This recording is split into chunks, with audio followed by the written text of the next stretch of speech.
अस्सलामुअलैकुम। Red news H की studio में खुशामदीद। मैं हूं आपकी मेज़बान मिशाल इम्तियाज़।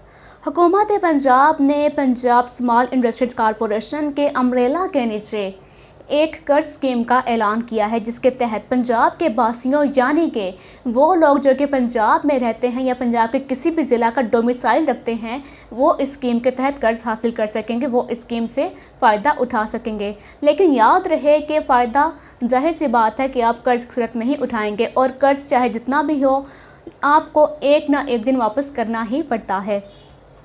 नाज़रीन, यहाँ पर सवाल ये पैदा होता है कि आपने इस कर्ज़ के लिए अप्लाई कैसे करना है। बहुत से लोग ऐसे हैं जो कि गिला करते हैं, शिकवा करते हैं कि उन्होंने अप्लाई तो किया था स्कीम में, लेकिन उन्हें कोई भी मैसेज मौसूल नहीं हुआ या फिर ना ही कोई कोड आया है, तो अब वो उनको कर्ज़ भी नहीं दिया जा रहा। यहाँ पर जो गलती वो कर बैठते हैं, हो सकता है कि वो अप्लाई ही ठीक से ना कर सकें, क्योंकि इसका जो फॉर्म फिलिंग का तरीका है, इसके अलावा जो एलिजिबिलिटी है उस पर ज़्यादा गौर करना पड़ता है कि आया कि आप उसके लिए एलिजिबल यानी कि अहलियत भी रखते हैं या फिर नहीं। तो मैं आज आपको ये बताऊंगी कि इस स्कीम में अगर आप कर्ज़ा लेना चाहते हैं तो आपकी एलिजिबिलिटी क्या होगी, आपको तलीम कितनी चाहिए होगी, आपकी उम्र कितनी होगी, और इसके अलावा आपको कर्ज़ कितना दिया जाएगा, और हाँ, आपने ये कर्ज़ कब और किस तरह वापस करना है, और आपने इसके लिए अप्लाई कैसे करना है, आपने फॉर्म कहाँ से लेना है और सबमिट कहाँ पर करवाना है, फिल कैसे करना है, ये तमाम चीज़ें मैं आज आपको बताऊंगी। सबसे पहले हम बात कर लेते हैं स्कीम के बैकग्राउंड की तरफ, ताकि आपको अंदाज़ा हो जाए कि स्कीम में कितने लोगों को कर्जा दिया जाएगा। हुकूमत पंजाब ने जब इस स्कीम का ऐलान किया है तो उसके लिए 30 अरब रुपए मुख्तस किए हैं, यानी कि 30 अरब रुपए का कर्ज दिया जाएगा कुल मिलाकर।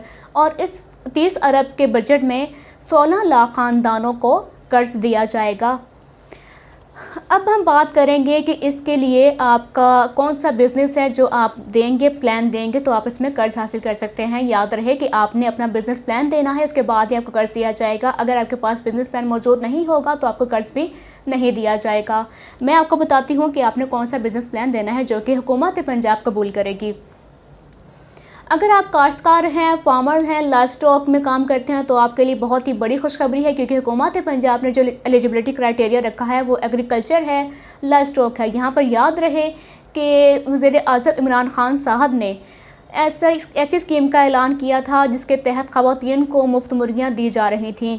अब उसी स्कीम को भी इसके साथ जोड़ा गया है, और अगर आप लाइफ स्टॉक फार्मर हैं तो आपके लिए बहुत अच्छी खबर है कि आप इसके लिए अप्लाई कर सकते हैं।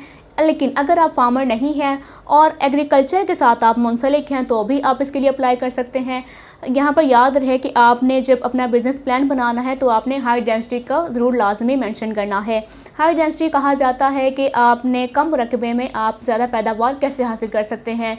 लेट्स सपोज अगर आपके पास रकबा 1 एकड़ है या फिर चंद केनाल है या फिर 10 केनाल है, तो फिर आप उसमें अगर हाई डेंसिटी के ज़रिए आप फार्मिंग करेंगे, एग्रीकल्चर यानी कि ज़राअत से मुंसलिक हैं आप, तो फिर आप हाई डेंसिटी के ज़रिए या फिर अल्ट्रा हाई डेंसिटी के ज़रिए आप अपनी पैदावार को ज़्यादा बढ़ा सकते हैं। इसके अलावा एक ऐसी फसल जो कि आपको साल में एक दफ़ा फल देती है या फिर उसकी कटाई एक दफ़ा होती है, तो आप हाई डेंसिटी के ज़रिए साल में 2 दफ़ा उससे पैदावार ले सकते हैं, फल ले सकते हैं। तो आपने ये भी लाजमी मेंशन करना है। इसके अलावा लेकिन वो लोग जो कि ना तो एग्रीकल्चर से ताल्लुक़ रखते हैं, ना ही लाइफ स्टॉक फार्मर हैं। लाइफ स्टॉक कहा जाता है भेड़ बकरियां पालने को और बड़े जानवर पालने को। लेकिन अगर आप ये कारोबार भी नहीं करते तो आप मैन्युफैक्चरिंग, इसके अलावा ट्रेडिंग, ये ऐसे 4-5 कारोबार हैं जो कि इसके लिए कबूल किए जाएंगे। आप इनके तहत ही कर्जा हासिल कर सकेंगे। यही वो कारोबार हैं जो कि हुकूमत पंजाब कबूल करेगी। इसके अलावा अगर आप ये तमाम कारोबार पहले ही कर रहे हैं लेकिन अब आपको इस कारोबार की बेहतरी के लिए कुछ रकम चाहिए, तो आप उस प्लान के तहत भी कर्ज हासिल कर सकते हैं। अगर आपका कारोबार कोविड में मुतासिर हुआ था तो भी आप कर्ज हासिल कर सकेंगे।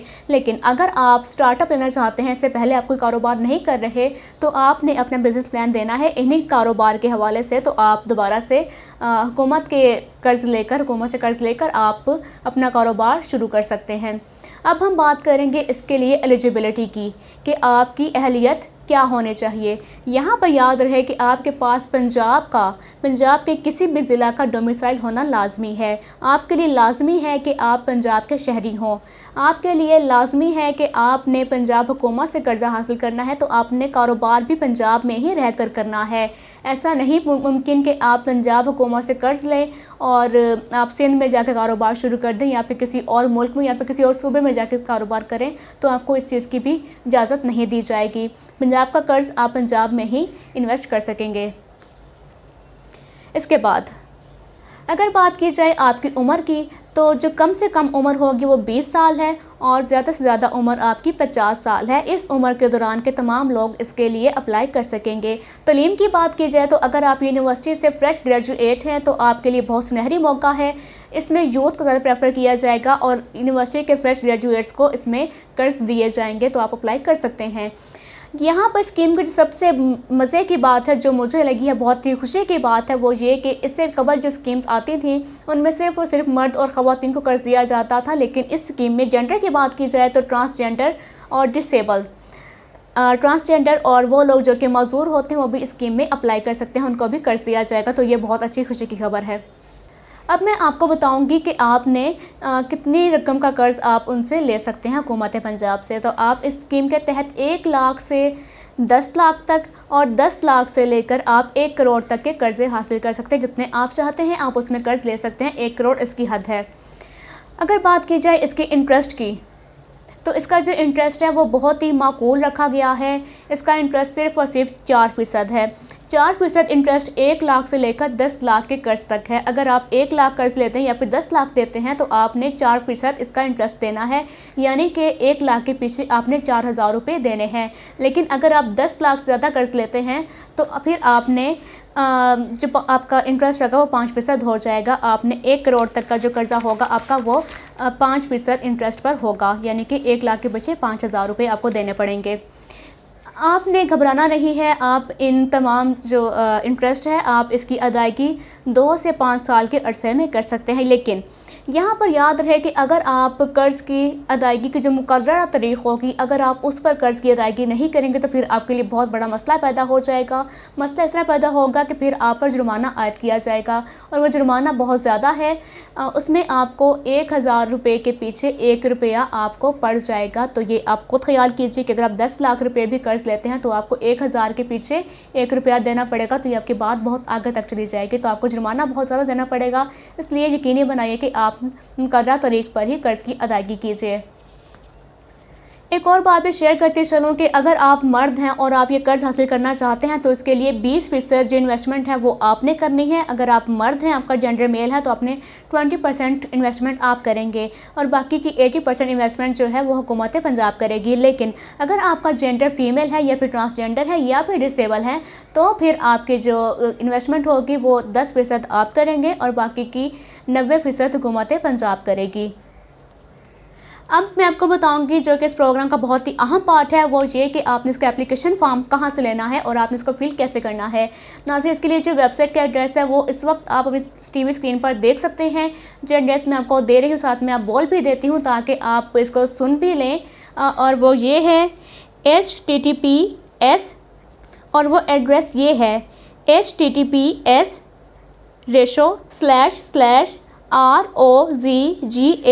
यानी rozgar.PSIC.punjab.gov.pk/।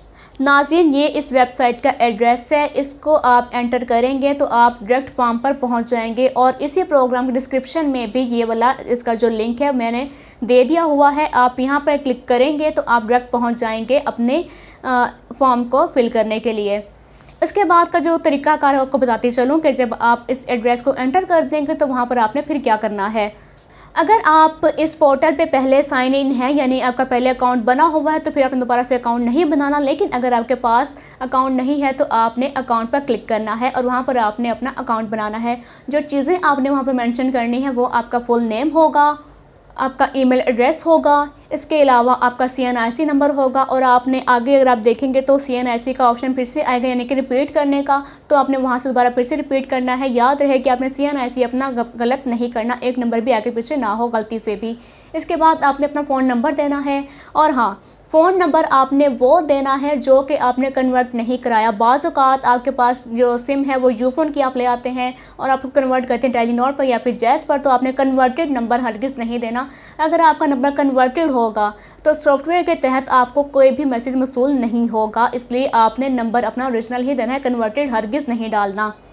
इसके बाद नीचे आप देखेंगे तो आपको ऑप्शन आ रही होगी पासवर्ड की, तो आप अपना कोई भी पासवर्ड रख दीजिए।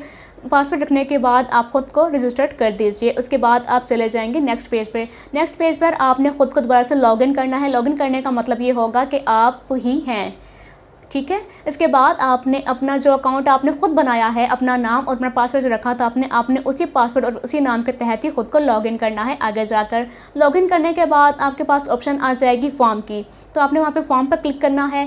क्लिक करने के बाद आपके सामने पूरा फॉर्म आ जाएगा जो कि इंग्लिश में लिखा होगा। अगर आपको इंग्लिश नहीं आती तो आप देखेंगे तो आपके बिल्कुल राइट साइड पर सुर्ख रंग में लिखा होगा उर्दू, तो आप उर्दू पर क्लिक करेंगे तो आपके जो तमाम फॉर्म है वो उर्दू में आपके सामने आ जाएगा।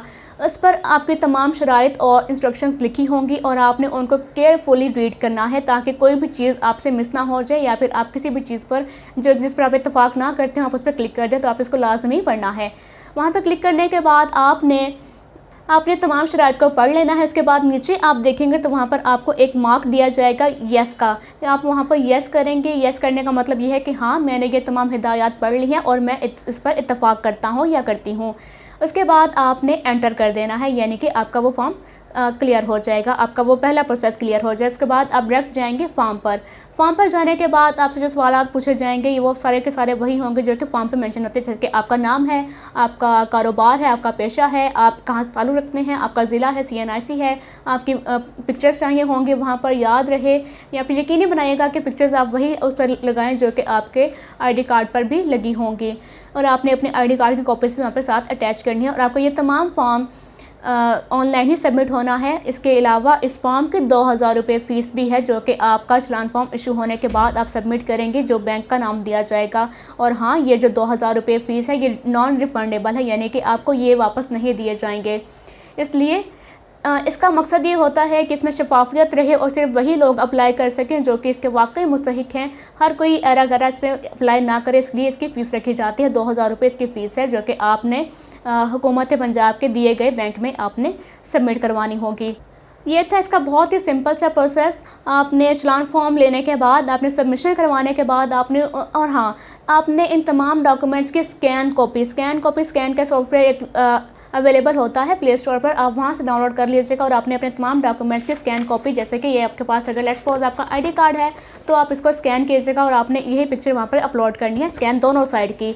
ये नहीं कि सिर्फ एक ही, अपने फ्रंट और बैक दोनों साइड को स्कैन करके वहाँ पर अपलोड करना है। तो ये था इसका बहुत ही सिंपल सा वे है।